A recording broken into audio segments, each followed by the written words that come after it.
Okay, so that first color was about 20 drops of white, and it is 1-to-1 ratio of my quinacridone red and my yellow ochre, and it came up with this pinkish tone. But I probably need to be more here, which is a trace of black. I'm just going to dip my paintbrush into the black. That's going to change that coloring a bit.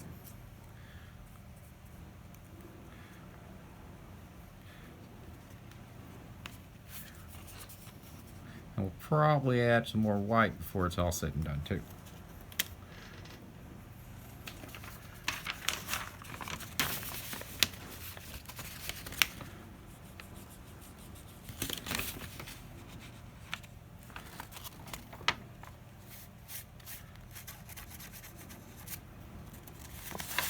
So even though that doesn't show up really great against that white, in a long view, it's a tremendous difference.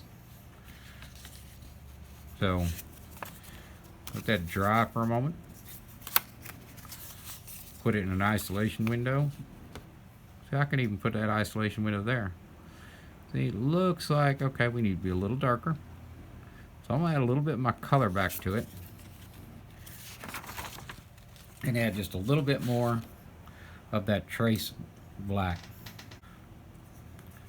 Then I want to try another drop of my color.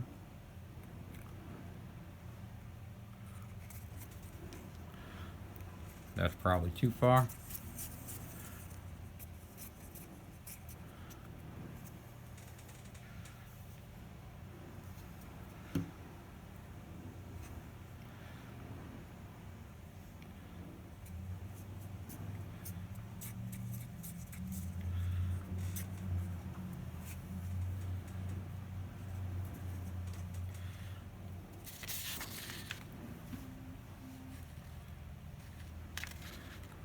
You see that color's just a little bit darker than it was before.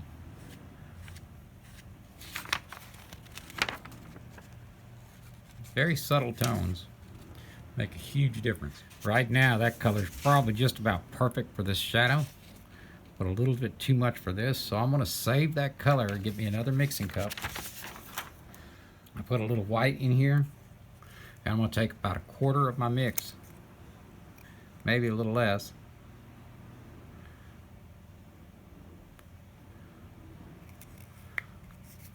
Mix that with the white. I'm going to hold that other color back because it's really close to my shadow tone.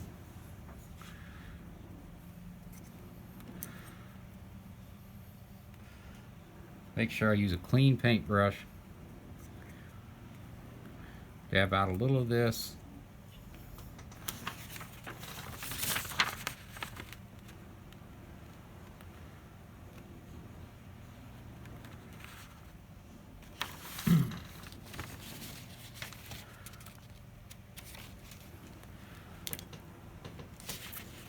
Let it dry.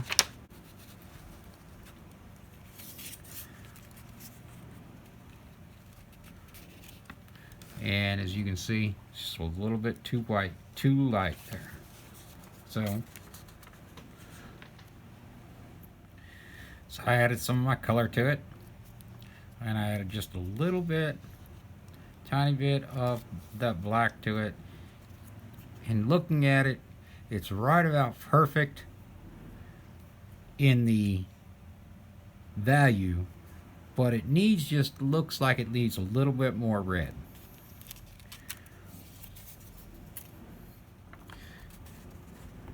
Important for you guys to see me doing this and realize that this mixing color business doesn't happen instantly. Now when you get into flesh tones especially, I've got quite a bit of experience mixing colors, and it still takes me a few minutes to mix up a good proper skin tone. Add a little more yellow. Add that yellow to it.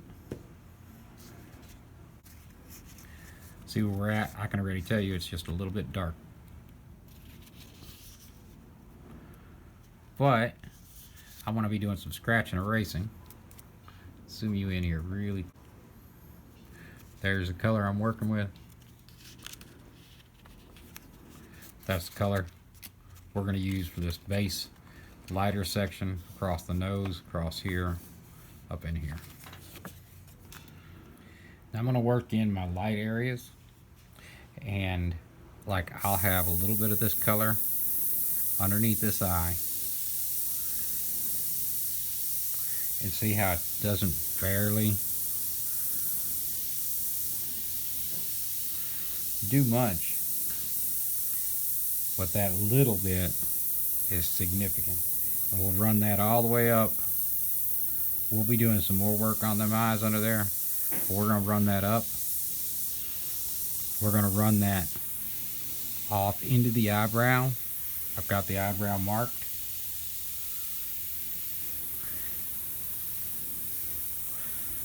And I'm going to do this in a couple of passes.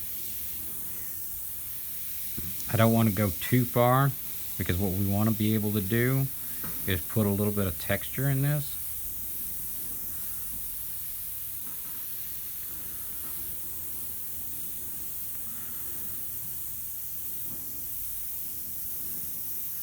So hopefully you can see that paint hitting. It's barely perceptible. Now I'm going to use a little bit of a figure 8 pattern here, and I'm going to run it in. These are the shadows underneath the eyes right here.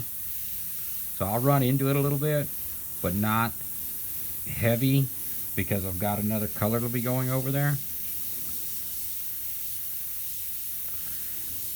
I'm going to use just a little bit of figure 8 texture, because there are skin textures going on over here.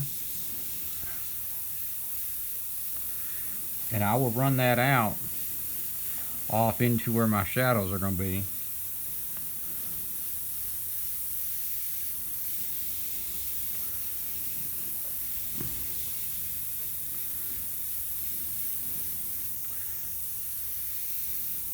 Now, this section right here, this bridge section over the bridge of the nose is this color.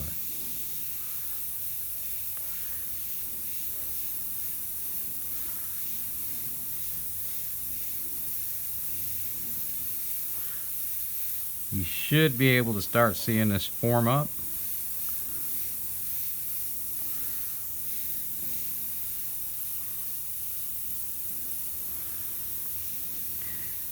We're going to use that lighter color is going up over into this eye here. It's also going to be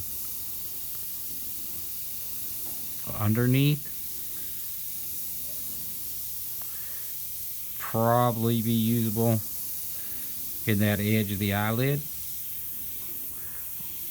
I know it's usable right here underneath the eyebrow.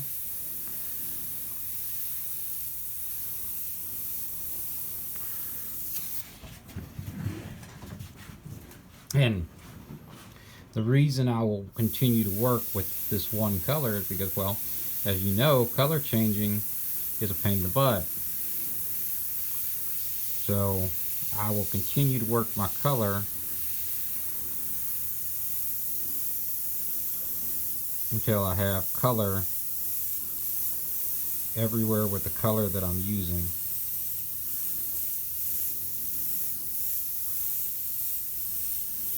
I will run this all the way up to the hairline, but I'm going to keep it light enough I can see my marks, so that I can bring my darker colors in.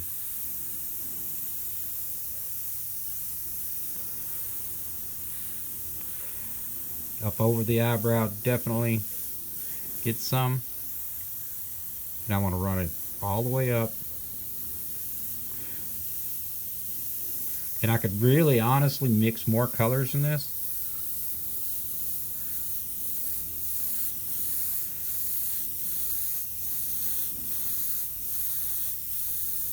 Now, if you notice, I'm spraying from quite a distance away and fogging this in.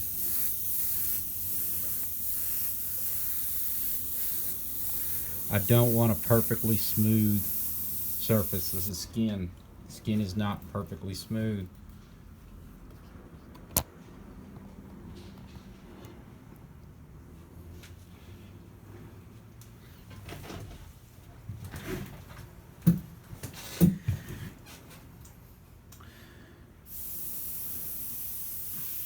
If you have never worked with these subtle tones like this before, it takes getting a little bit accustomed to it, to understanding how subtle those tones really need to be. I want to blend it a little tighter, put a little bit more paint down in the spots that are going to be shadowed, so that I can keep up with where everything needs to be. Underneath this eye, I'm going to paint it in that semicircular pattern that the shadow is formed in. And that already gives me some texture to build on. And I'm going to do the same thing on the other side.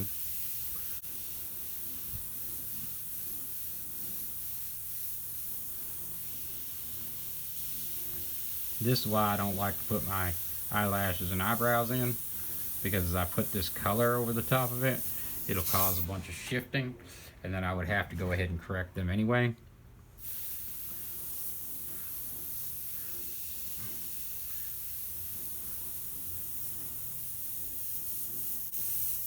See, so notice how I'm using the same color. Even though it's an opaque, I can still blend and shade with it just a little bit.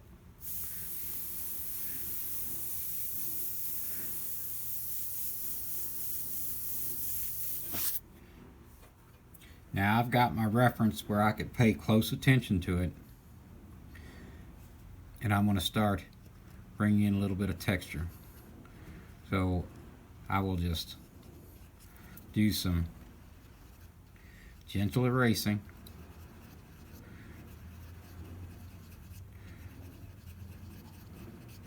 And it's okay at this point. Right now, this is one of the few times I'm going to tell you it's okay to erase back to white, because we're working with an opaque, a semi-opaque. So what we will do is erase back, and then we'll come back over it. So we'll make our texture stand out a little too much, and then we will come back and bring paint over the top of them. Because it is a semi-opaque or an opaque,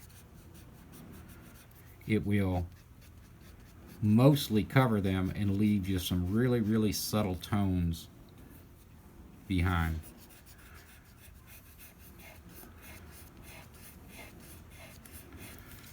So I'm going to exaggerate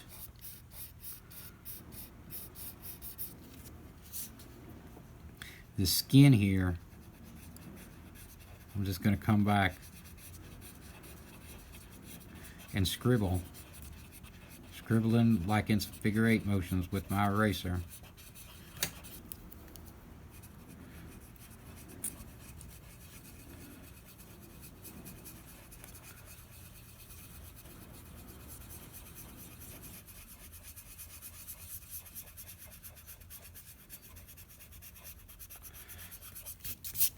A lot of people will do this one little section at a time. It's easy to erase like that.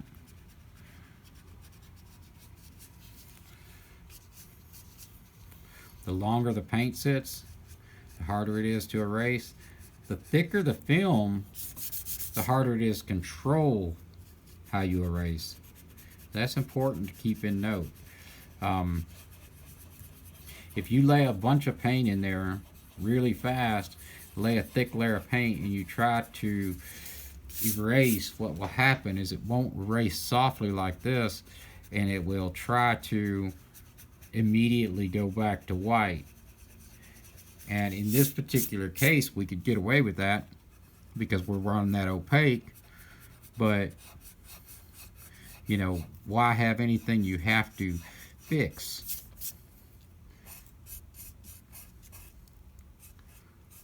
If you can help it.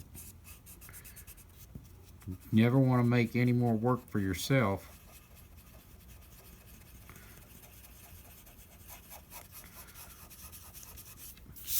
than you absolutely have to have. Now, over the top of this eyebrow, we definitely, what you got over the top of this eyebrow, and here's the top of the eyebrow, and underneath the eyebrow, right here,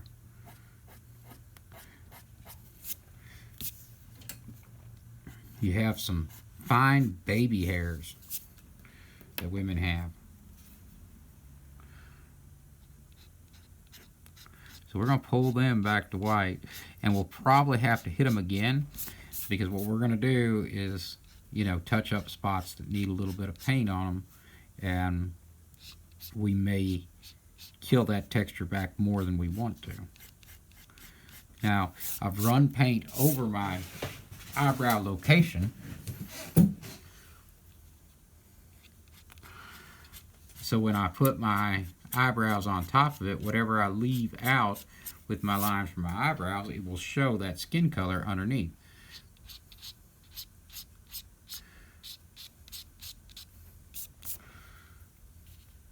Same thing on this side.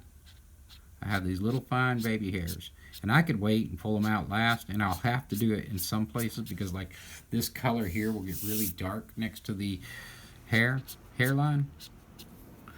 So I will have to do a little work there anyway. And there's a few small hairs you can pick up on this side. And maybe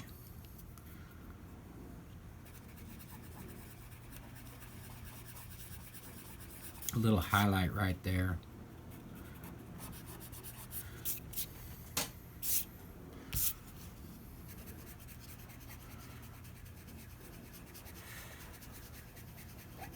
Gonna put texture down that side, all the way in there.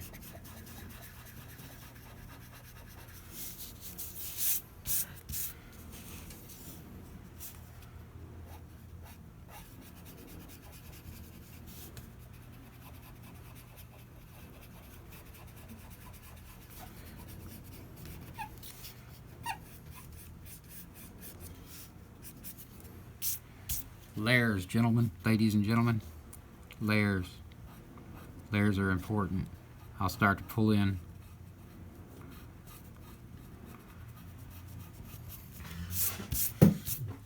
Textures here as well.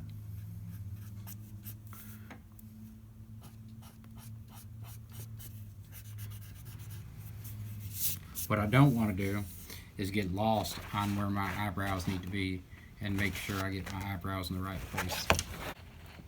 See, when you look at that skin has texture in it. So, it doesn't have a lot. So here's what I'm going to do. I'm going to do a little cheating. I'm going to do a little bit of that scribbling around here. Make sure I keep up with where my hairline is.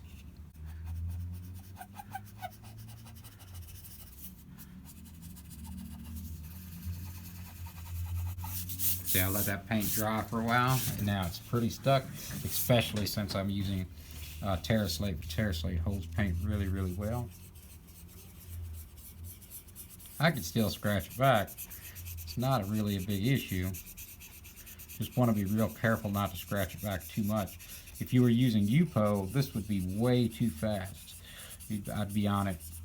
You really, to put in this much work on it like Yupo or something like that, that's, you know, you can put those textures in subtly as you go, but you need to understand that you're going to have to layer it a couple times. I'm making some shortcuts, is what it comes down to right now.